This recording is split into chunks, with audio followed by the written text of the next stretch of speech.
Start, yeah. My name is Laxmi. Thanks everyone for coming. I have a graphic design background and I am a co-founder and a web designer at our business Visual Synapses. We offer website design and development, as I said before, and we really love small, purpose-driven businesses. It's who we work with.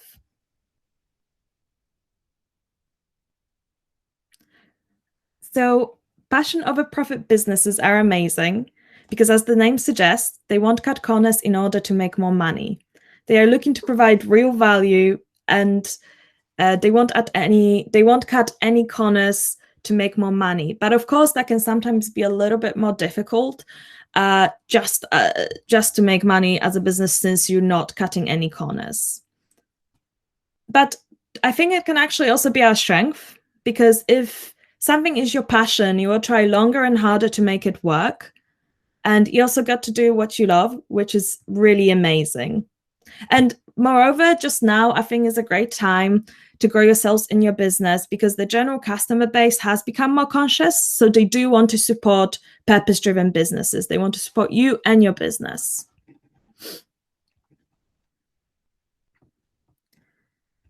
So as most of you know, we're going to have 3 speakers today. And we have planned the event so that after each speaker, we have a short Q&A session. So if you have any questions during the event, please pop them in the chat and I will read those during those short Q&A sessions. Sorry, just letting someone in. And please do make sure you ask questions, as I think this is such an amazing opportunity to get first-hand knowledge from these speakers. The event will run as follows. Firstly, we have Anastasia with digital marketing for the purpose-driven, and then the short Q&A after that. Secondly, Margarita will talk about identifying your audience and increasing website traffic using online events. Short Q&A after that. And thirdly, Dom with how to increase website conversions, and the last Q&A. And following that, we're going to be sharing some final thoughts, and please stay tuned until the end, because we're going to be announcing the winner for our website benchmark.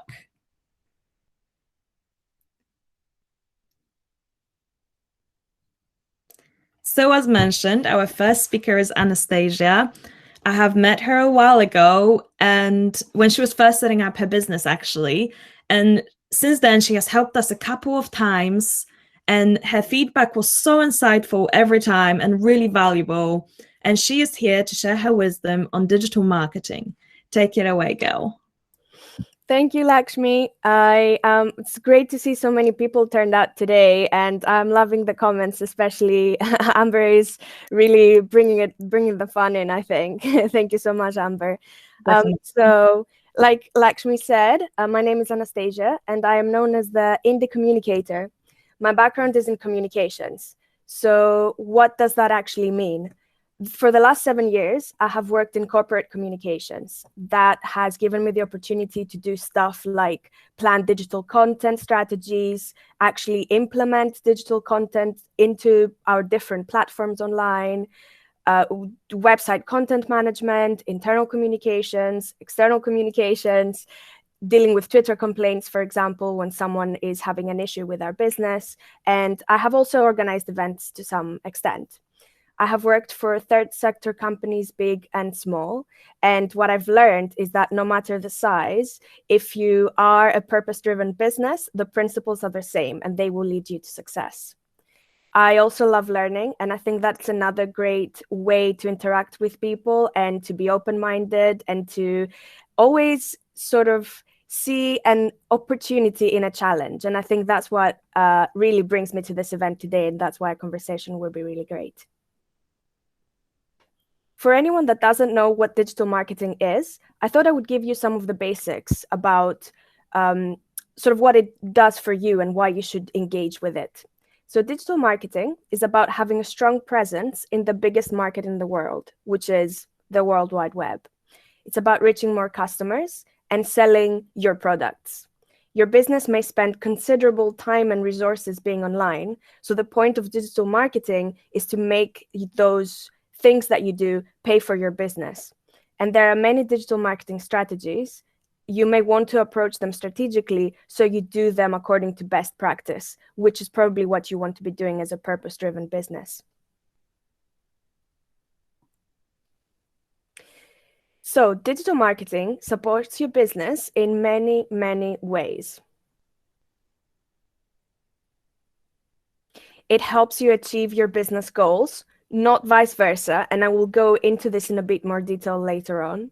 It puts you where 80% of the people in the UK are shopping, and it helps you reach a global audience. So what I mean by 80% of people in the UK are shopping is that there are analytics, according to Google, that 80% of the general market movement is happening right now online, and that is greatly because of COVID.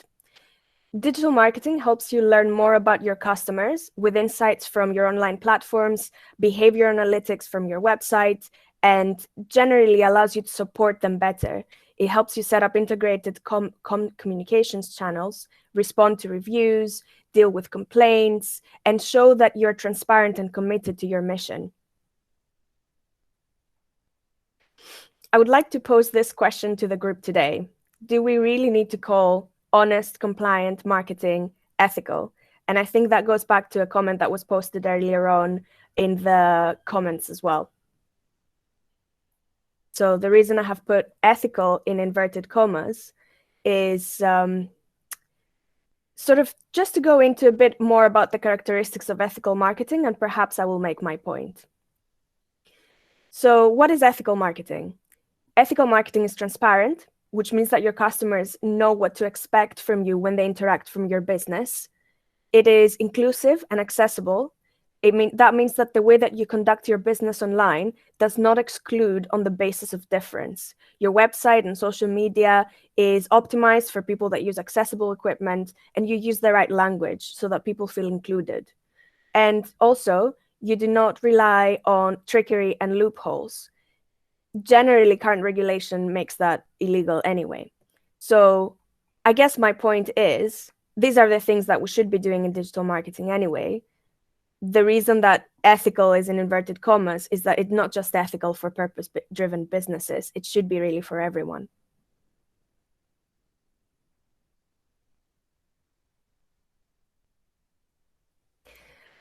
So there are many different places where digital marketing takes place, and it would probably take me all day to go through them individually. So I would like to focus on the three main things that you will probably be doing or already be doing for your business.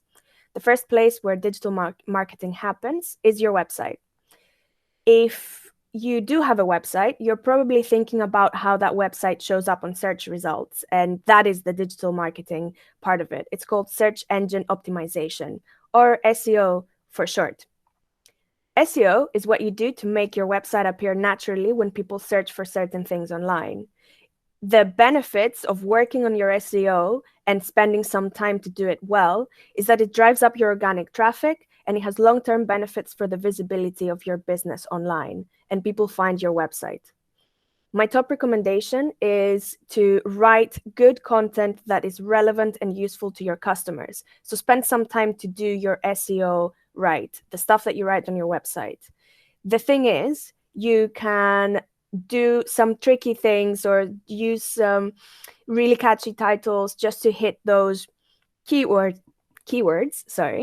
But SEO has changed a lot in the last 10 years, and Google isn't really fooled by trying to trick it in that way. So people will also know that it's not useful, but Google as well. So you're not going to get those organic results that you want. So my big don't is to not do clickbait and other robotic blogs. Clickbait is designed to make someone land on a website and look at an advert. It's not designed to make them stay there and engage with the content. So Google knows that the content is probably not useful when someone goes in and right back out straight away. The next place where you're probably conducting a lot of your digital marketing is social media. And the benefits of working on your social media game is that you will have good quality content that reflects your values, your audience will engage with it, and you will be able to sell your business on social media, which is such a huge thing. There is nothing wrong with paying for some targeted promotions, but the way that you create those campaigns must reflect your business goals. and not vice versa. Don't just create a campaign because Facebook told you you will reach 100,000 people. Think about what you want to achieve, target the campaign carefully, and you'll probably reach more people for less money than you were suggested originally. And there's nothing wrong with collaborating with advocates as well. People that have a personal stake in what you do and genuine supporters of your cause. So the big don't for me is to not give in on those organizations that promise thousands of followers for a small fee, because you might get 5,000 followers, but it's very likely that because they were not engaged originally, they might have followed just because they wanted a freebie. They will probably not necessarily stay with you, and it's not long-term meaningful engagement. The last place where you will be conducting your digital marketing is through email. The benefits of doing it right, and that really is doing newsletters and having those regular campaigns that you send out to your customers, is that it's a great way to get returning customers and stay relevant in their lives. That is the point of having a newsletter that you send out to your customers. The big recommendation from me for a purpose-driven business is to find opportunities and ask your customers if they would like to join your mailing list when they interact with you. So whether that be on a website contact form or an event, find opportunities to ask them if they would like to be included as your supporter, and make sure that after that you reward them with possible discounts or things that they wouldn't find online everywhere else. I would highly recommend that you do not send hundreds of emails to people unsolicited. So that used to be called mass email marketing. And that's where you pull email addresses from the customers that you've had for the last 3 years, and you include them in a mailing list. That is currently not legal according to GDPR. And it's kind of a shady, dark side marketing practice for sure. People will be annoyed if they receive unsolicited communications from you. I've just glanced at a comment from Amber, actually. That is true. That's how you end up getting spam. It's very, very wrong. So how do you succeed in digital marketing? If there are 4 things that you remember from me today, is number 1, know your customers, and listen up for the tips that Margarita has coming up. Do your research and know where you stand in the market. That is going to lead you to do so many other things correctly. Set the right goals. Set smart objectives. I do this for myself. I suggest that my clients do this. I have a blog specifically about how to do this for digital marketing on my website. If you don't use SMART goals, there's another 100 methods that you can use to set the right objectives. But this is another big thing for me. Start well from the beginning so you succeed later on. Another thing that I recommend is to make a plan. Digital marketing, content plan, whatever you call it. Look for some trainings on Google Digital Garage, and you will find how to really integrate everything that you do for your business in one place. The last thing is to analyze and learn. Repeat, try different things, see what fails, see what succeeds, and enjoy the process of conducting your digital marketing. Before I go, I wanted to share some tips of how to get free or more or less completely very, very small amounts of time that you will have to really invest in getting these kind of things for your business. There's loads of webinars. I keep saying Google Digital Garage. They've really amped their game recently, and they have every day, they have so many different UK-based professionals that are giving out their intelligence for free to people. The online training resources are there for you to do individual, independent learning, read industry blogs, marketing, SEO blogs from the pros. Medium is a great place to do that. And also go to your network, because you know people that know things that you don't. So if you get stuck somewhere, check your contacts list, go on LinkedIn, go on Facebook, see who you know that is doing something that you haven't figured out yet, and see how you can learn from them. And when I said this is almost free, just because the stuff is free doesn't mean that it doesn't cost you time and effort for your business. So always make sure that it's not done just for the sake of it. Find meaningful ways to learn. And I believe that is all for me. Thank you so much for listening and for interacting in the comments. And those are my handle over there. It's more or less the same on every social media platform, and my website where you guys can find me, and my email. Thank you so much. So yeah, thank you so much for that, Anastasia. That was great. And every time we deliver it was great, like during the rehearsals. And I really love that we had some tips on how to approach marketing ethically, just because, yeah, like it is a tricky topic. Like marketing can have a bit of a bad name. But yeah, these were great.